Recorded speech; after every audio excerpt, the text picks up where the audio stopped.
Hi friends, this is Miss Cat, one of the STEM educators at Boys and Girls Club, and today I want to be talking about a concept in engineering. Engineering is one of the fields of sciences that applies science and math to solve real life problems. One thing that engineers build that have always interested me are dams. I've always wondered how they work and how do we get power from them. So first, what is a dam? A dam is built to control water through placement of a blockage of earth, rock, or concrete across a stream or a river. A dam is also constructed to store water in a reservoir, which is used for irrigation or other water needs. A dam can also, most importantly, produce hydroelectric power or energy. And now you're probably thinking, what in the world is hydroelectric energy?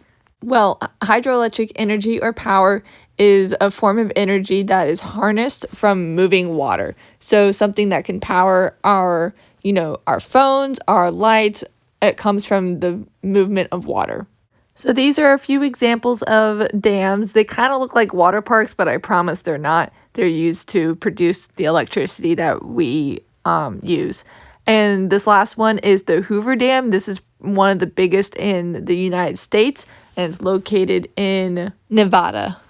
So a basic front view of a dam pretty much looks like this. There's the big, block of concrete, rock, or earth that is blocking the water from, just freely flowing. And there's the downstream at the bottom, and then the water reservoir, which is just a storage place for the water at the top, or a high stream. And then it's surrounded by land and dirt and the earth. So now that we know what the front view looks like, what is happening on the inside? How are we getting water to turn into electricity? So here we have a side view of my dam, and on the right side you see that it's much higher than the left side, and because the right side is going to be next to the high stream or the water reservoir, and the left side is much shorter because it only needs to be as tall as the low stream or where all the water dumps out. At this point, all of the energy is going to be located in the water in the storage reservoir, and this is potential energy. Potential energy just means the energy that something holds based on its position, and because the water on the right side is much higher than the other, it's going to have the potential to convert energy later on. And so the water from high stream is going to flow through the dam to get to the lower stream. And as the water is flowing through, it is producing kinetic energy. And kinetic energy is the energy something has based on its motion. So in the middle of the flow of the water from the storage reservoir to the downstream, there's going to be a water turbine. And this is only going to move around because of the moving water. So now the kinetic energy from the water is being converted into mechanical energy, which is turning the turbine. Mechanical energy is the sum of kinetic and potential energy that something has. Because the water is performing a contact interaction with the turbine, it is converting that kinetic energy into kinetic energy of the turbine because the turbine is now moving, and that all together is mechanical energy.